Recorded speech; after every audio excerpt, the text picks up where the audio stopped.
मेरे अजीज़ों, खुदा के कलाम में हम रूत की स्टोरी जो है वो सीख रहे हैं। किसकी स्टोरी?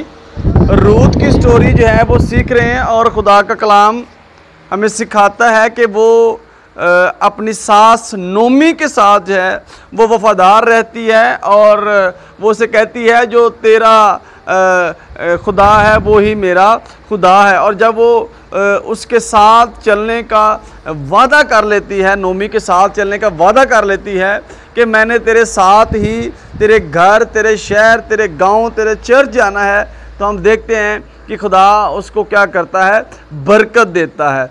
और आज भी जब हम साबित कदम रहते हैं, जब हम खुदा के हजूर ईमान ले आते हैं, हालात किस तरह के भी क्यों ना हो, जब हम उसके हजूर साबित कदम रहते हैं तो खुदा हमें भी क्या करता है? बरकत देता है। Hallelujah, hallelujah.